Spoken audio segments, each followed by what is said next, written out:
This is a bit of a complicated one to intro, actually, because it says, who can remember the name of this person, pointing at Joseph on the stage, behind bars if possible. Okay, I can have you... Who was in prison last time? Yes. Yeah, I could just describe it. Can you remember the name of the person who was in prison last week? It was Joseph. And he stayed in prison for a long time. 2 whole years, in fact. Poor Joseph. It looked as though everyone had forgotten him. But God was still watching over him. So let's open the book and continue with the story. Do you remember who was in prison last time? Joseph. Poor Joseph. How long is this going to go on? He's sitting there in jail. Ugh. And while he was there were 2 other prisoners. Now Joseph was a good guy. He was clever, he was hardworking, he was industrious, he was capable. Everything he did well. And the jailer actually let Joseph look after the jail because the jailer knew if Joseph was in charge, everything would be fine. Anyway, while he was there was these 2 other guys with him. One of them used to be the butler to the Pharaoh, to the king of Egypt. The butler is the one that gives him his drinks and brings him his stuff. He's like personal assistant. The other was a baker, a man that used to make bread and do stuff with flour and make all kinds of food like that. And the 2 of them were in prison together. And they had dreams. The butler said, I had a dream. And Joseph said, well, tell me about it. Maybe we can find an answer. And the butler said, well, look, I dreamt I got 3 bunches of grapes and I squeezed them out into the cup and I handed the cup to the king, to Pharaoh. And Joseph said, oh, well, I can see that. What that means is in 3 days, you are going to go back and become the cupbearer to the king again. You're going to hand him his drinks again. And the butler said, oh, well, that's nice. The other guy now, the cook, he saw that the butler had a nice dream. He said, oh, maybe I've got a nice dream too. He said, I've got one too. He said, I dreamt I had 3 baskets of bread on my head, and I dreamt all the birds came and ate them. And Joseph said, oh, that's not a good dream. And the baker said, well, why not? He said, well, in your case, what that means in 3 days, you're going to get taken out, you're going to be hung up, and the birds are going to eat your body. Oh, said the baker, that doesn't look so good.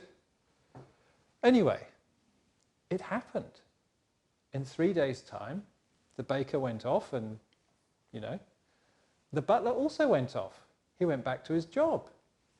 He was clean, he was washed, nicely dressed, handing the cup to the king. Time passed. Years passed. Poor old Joseph, still in jail, just sitting there, bored, depressed, miserable. Oh, when is this going to end? He thinks to himself. He's looking after the prison, he's as good as gold, but no one seems to care. And then one day, the king of Egypt woke up. He was feeling uncertain. He was feeling confused, unhappy. He said, oh, I'm disturbed. I keep having this dream. These dreams, actually, 2 dreams. I just keep having them and I don't know what they mean. And the wise men, the scholars, the people around Pharaoh said, oh gosh, I don't know what it means. Anyway, one day the butler, the cupbearer, the man that hands him his drinks, actually happened to hear it. O king, he said, oh, I've forgotten. Because there was a man in jail that was good to me and I promised I'd help him and I kind of forgot. But he must be still there. And the Pharaoh said, well, what's that got to do with me? He said, well, when I was in jail, there were 2 of us. We both had dreams. And this man who was in jail with us told us the meaning of our dreams. And he was right. And the Pharaoh said, I think I need to meet this man. He can tell me my dream. And so that's what happened. They went down to the prison. They gave Joseph a wash. They put on some clean clothes. Now, in Egypt, if you're a well-dressed person, you wear white. So here is some white. Anyway, Joseph, now dressed in white, standing before the king, heard him. "O king, tell me your dream," he said. And so the king told him his dream. He said, "I dreamt I was by the Nile, by the great river that runs through Egypt. And I dreamt I saw 7 great big sheaves of wheat come up out of the river. And they were really good sheaves of wheat. And then I saw 7 great, skinny, horrible, scorched-looking sheaves. And they came out of the river, and then they kind of swallowed up the first ones. And it made me feel strange and unpleasant. And then I had another dream. I dreamt I saw these 7 beautiful, big cows coming out of the river. Big, sleek, fat, healthy, good-looking cows. I thought, yeah, they're good cows. And then, afterwards, I saw 7 horrible, skinny, bony, sickly, revolting-looking cows. And they come up out of the river, and they ate the first ones. And what does that mean?" Joseph said, "O king, your dreams are one and the same." And this proves that these dreams really mean something important, because you've dreamed it twice. What this means is, you, or Egypt, will have 7 years of harvest, which will be really good. Hence the 7 good sheaves, the 7 good cows. But they'll be followed by 7 years with really bad harvests. The 7 terrible looking sheaves, the 7 really horrible looking cows. And they, if you like, will swallow up all the good things that came before. So, O king, this is my advice. This is what I think you must do. You must find someone that's really sensible, really capable, a really good bloke.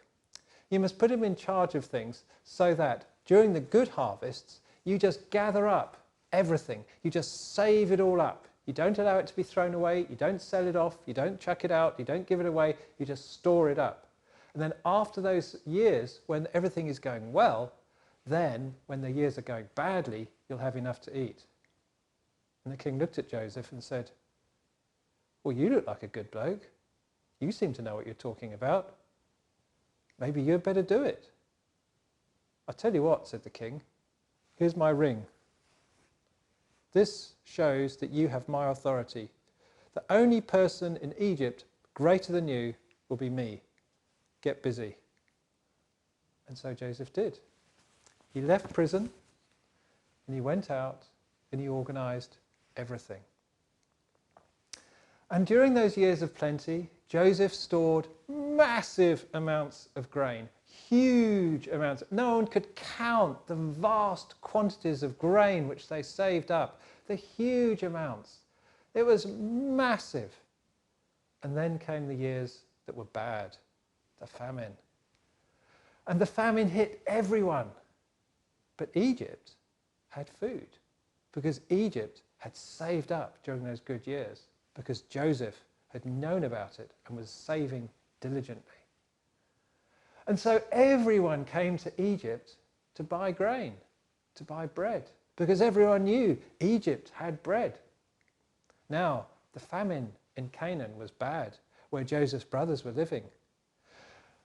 And they went down to Egypt, and they went there with their money, and they said to him, "O king, sell us food, for we're starving." And Joseph looked at them, bowing before him. And he knew them. He recognized them, but they didn't recognize him. And they bowed before him and said, "Please sell us bread, sell us grain, or else we'll starve." And Joseph thought a minute and said, "Okay, I will." And then Joseph thought, "I wonder if they've changed their minds about me." And he said to them, "How many of you are there in your family?" And the brother said, "We are 11 brothers and 1 father, and our mothers and our sisters, and we're a big family." And he said, 11, you say? There's 10 of you here. Where's the other one? "Oh, he's our youngest one. Our father just loves him to bits and can't bear to be parted from him. So he won't let our youngest brother come, because we used to have another brother and he's gone, and our father was heartbroken, and so now our father won't let the youngest one come anywhere else at all." And Joseph thought, "Oh." He said, "Bring me your little brother." And they went, no, we can't do that, our father, we'd be heartbroken, please don't. And Joseph said, if you don't bring me your little brother, you'll never see any food again.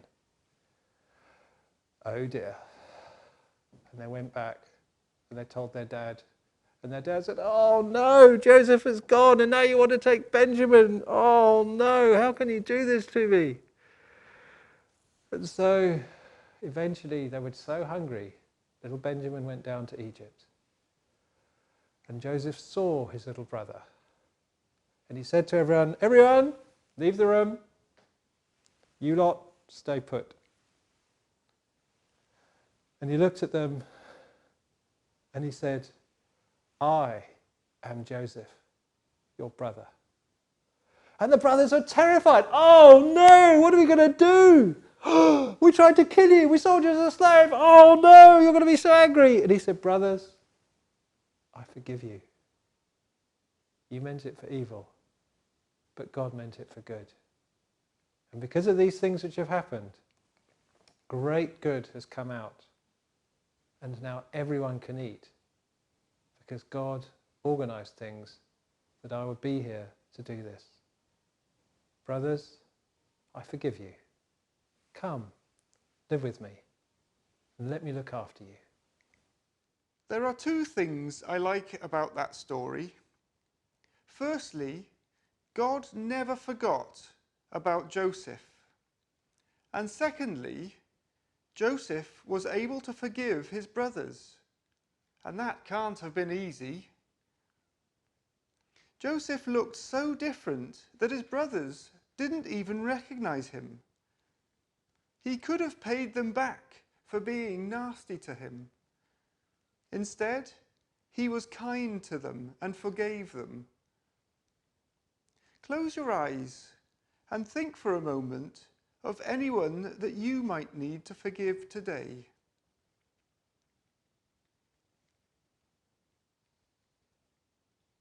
Now I'm going to say a prayer. And if you want to make it your prayer, say Amen at the end with me. Dear God, thank you that you didn't forget about Joseph.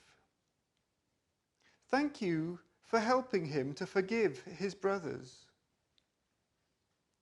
Please help us to be forgiving too. Amen.